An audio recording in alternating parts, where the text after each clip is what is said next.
सुहानी, आज तो तुमने हमारी नाक कटवा दी। जैसे ही सुहानी घर में घुसी, उसकी सास ने चीखना शुरू कर दिया। प्रतिमा जी की आवाज़ सुनकर सुहानी अपने कमरे में जाते जाते रुक गई। क्या हुआ मम्मी जी, ऐसा क्या कर दिया मैंने? प्रतिमा जी की आवाज़ सुनकर उनके पति राजेश जी भी बाहर आ गए। तुम वहाँ सड़क के किनारे खड़े ठेले से बर्गर लेकर खा रही थी। अगर तुम्हें बर्गर ही खाना था तो मैकडोनाल्ड या फिर बर्गर किंग से भी बर्गर लेकर खा सकती थी। मैं और मेरी सहेलियां वहां से निकल रही थी तो वो सब तुम्हें देखकर हंस रही थी और बोल रही थी कि तुम्हारी बहू कितनी गंवार है। उसे इतना भी सलीका नहीं है कि बर्गर खाने के लिए बर्गर किंग पर जाना चाहिए, ना कि यहाँ सड़क किनारे खड़े होकर बर्गर खाएं, वो भी इन लोअर क्लास लोगों के साथ। वो बोली कि तुम्हारी बहू का तो कोई क्लास ही नहीं है, कितनी गंवार लड़की को बहू बनाकर ले आई हो तुम।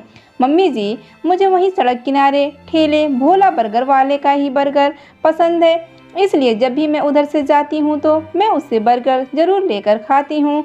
वाह, क्या मज़ेदार स्वाद होता है उसके बर्गर का। और जो आप मैकडोनाल्ड या बर्गर किंग की बात कर रही हैं, मुझे इनका बर्गर ज़रा भी पसंद नहीं आता। चटनी लगाने की बजाय वो मेयोनीज भर देते हैं, कितनी गंदी लगती है वो, और नुकसान भी कितना देती है। तो बहू, तुम भी कैसी बात कर रही हो? वो मेयोनीज का स्वाद ही अलग होता है, बिना मेयोनीज के तो बर्गर में भी स्वाद नहीं आता। मुझे ये अनहाइजीनिक जगह से खाना बिल्कुल पसंद नहीं, और ना ही ये हम खानदानी लोगों को शोभा देता है। प्रतिमा जी ने अपना फैसला सुना दिया था। मम्मी जी, मुझे तो भोला बर्गर का ही बर्गर पसंद है और वही खाऊंगी। मुझे ये मेयोनीज से बने सामान बिल्कुल पसंद नहीं।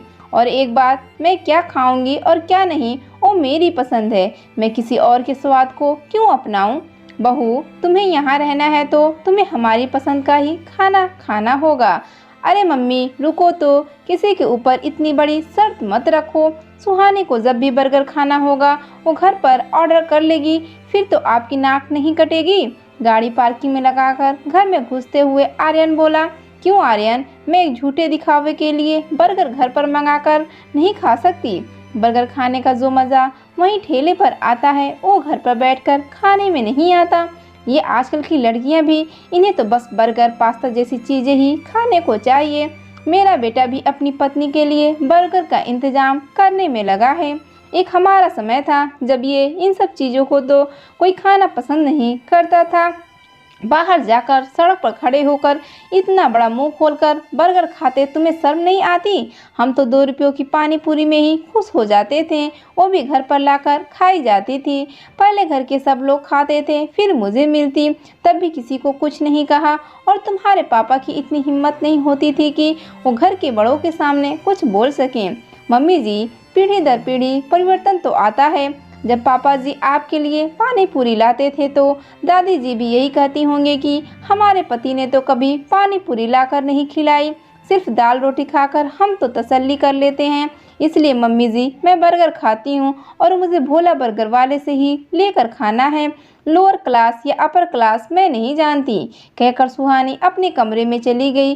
राजेश जी बोले, प्रतिमा, तुमने अपनी जिंदगी जी ली है, अब अपने बेटा बहू को उनकी पसंद से जीने दो। मत भूलो कि माँ ने कभी तुम्हारे खाने में टोका टोकी नहीं की, फिर भी तुम दिखावे के चक्कर में अपना घर बर्बाद कर रही हो।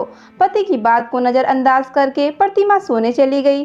अगले दिन प्रतिमा अपनी किटी में जा रही थी। रास्ते में देखा उनकी जिस सहेली ने पहले दिन उनकी बहू के बारे में उल्टा सीधा बोला था, उसकी बहू भोला बर्गर वाले के ठेले से बर्गर लेकर खा रही थी। ध्यान से देखा तो साथ में उनकी सहेली भी थी, जो बहुत चटकारे लेकर बर्गर खा रही थी। प्रतिमा जी को बहुत गुस्सा आया। पहले दिन तो वो सहेली उनकी बहू के बारे में उल्टा सीधा बोल रही थी और आज खुद प्रतिमा जी कार से उतरकर सहेली के पास गईं। सहेली उन्हें देखकर झेप गई। अब तुम्हारी क्लास कहाँ गई? प्रतिमा जी बोली। ओ, मेरी बहू ने बताया था कि यहाँ पर बर्गर बहुत स्वाद बनता है, इसलिए मैं बर्गर का मज़ा लेने आ गई। ले तू भी खा, तुझे भी अच्छा लगेगा। सहेली के कहने पर प्रतिमा जी ने झिझकते हुए थोड़ा सा बर्गर खाया। ये तो सच में बहुत स्वादिष्ट है। मैंने बेमतलब ही सुहानी बहू को इतना उल्टा सीधा कहा। प्रतिमा जी ने 4 बर्गर पैक कराए और घर आ गई। फिर प्लेट में बर्गर सजाकर सबको आवाज़ लगाई। प्रतिमा जी को ऐसे देखकर सब आश्चर्यचकित हो गए। तुम तो किटी में गई थी और ये सब क्या है? ये 4 बर्गर किस लिए? तुमसे कल मैंने कुछ कहा था, तुमने आज फिर अपनी जिद चला दी। रुकिए पापा जी, ये तो भोला बर्गर वाले के बर्गर हैं।